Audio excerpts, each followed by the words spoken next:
This lesson is on geometric sequences and series. So a geometric sequence is a sequence of numbers that follows a pattern where the next term is found by multiplying the preceding term by a constant called the common ratio. Very similar to arithmetic sequences, except with arithmetic sequences, you're adding a constant to the preceding value. And that constant is called, for arithmetic sequences, it's called the common difference. So to find the nth term of a geometric sequence, you use the following formula, where a sub 1 is the first term in the sequence, r is the common ratio, and raise that to the n minus 1 power. The recursive formula for geometric sequence is as follows. First example, now to find the common ratio, you're just going to determine what do you have to multiply the first term by to get the next term. So -2 times the common ratio is equal to -8. We divide both sides by -2, we get 4 for the common ratio. Now, given this explicit formula, we want to find the first 5 terms in the sequence and also the 8th term. Just like arithmetic sequences, you just plug in whatever n is into the formula. So the first term is -2.5, second term -5, third term -10, fourth term -20, fifth term -40, and the 8th term, again, just replace the n in the formula with the position in the sequence. So replace it with 8. We get -320. Next example, we want to find the recursive formula. So first thing we need to do is find the common ratio. So we're going to find the term, that's the third term in the sequence, is -1/4. So we've got -1/4 equals the first term times the common ratio to the 3 minus 1 power, 3 being the third term in the sequence. We simplify that exponent, 3 minus 2, we get -1/4 equals a1 times r to the second power. Do the same thing with the second term. We get 1. The second term is 1, so we replace the a sub n with 1, and that equals the first term, a sub 1, times the common ratio to the 2 minus 1 power. 2 minus 1 is just 1.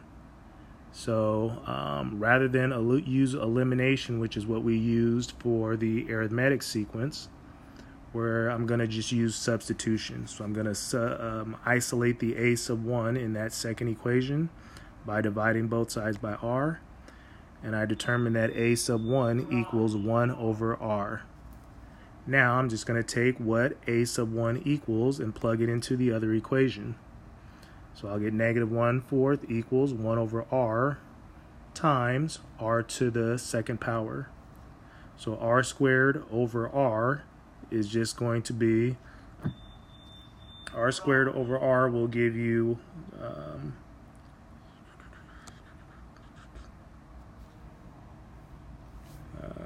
it's going to give you -1/4 equals r, so r equals -1/4.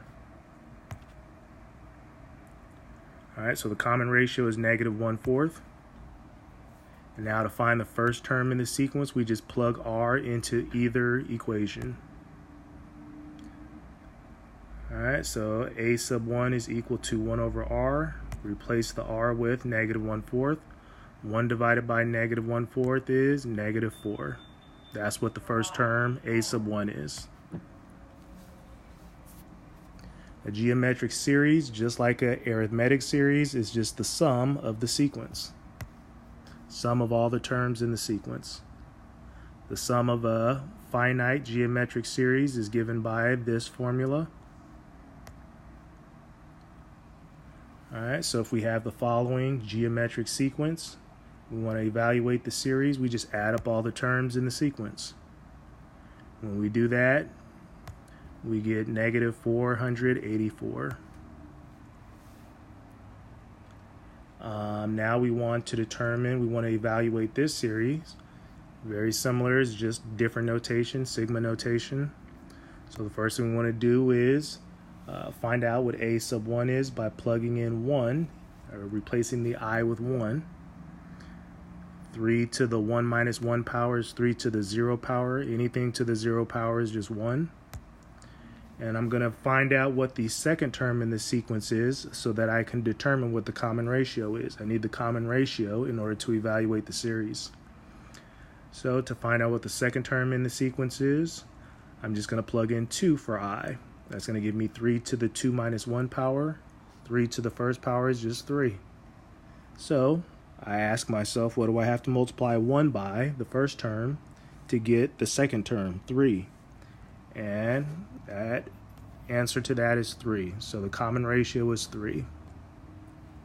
So now we can plug in all the necessary information into the formula. So a sub 1 is 1. The common ratio r is 3. And n is going to be 8. Because 8 is the value of n, it's above the sigma. And we evaluate, we get negative 3,280.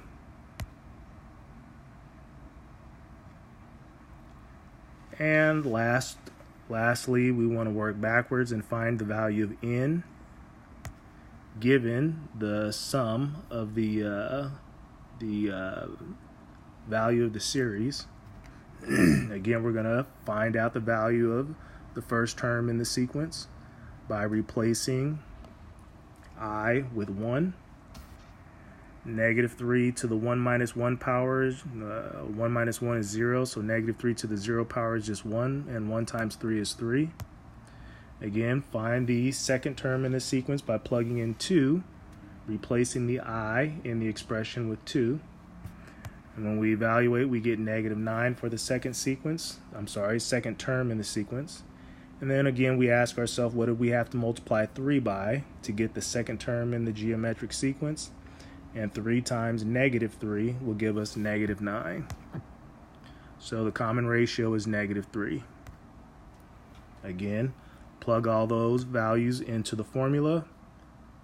Now instead of given n, we were given s sub n, the sum, the value of the series.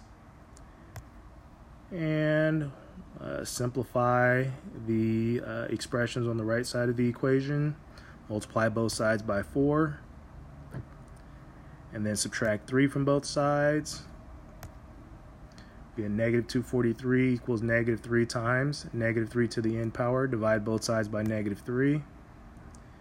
And we get 81 equals negative 3 to the nth power. If we factor 81, 81 is 3 to the 4th power. So 3 to the 4th power is the same thing as negative 3 to the 4th power. Negative 3 to any negative number to an even power is going to result in an even number. So negative 3 to the 4th power will be the same as positive 3 to the 4th power. So our value of n is 4.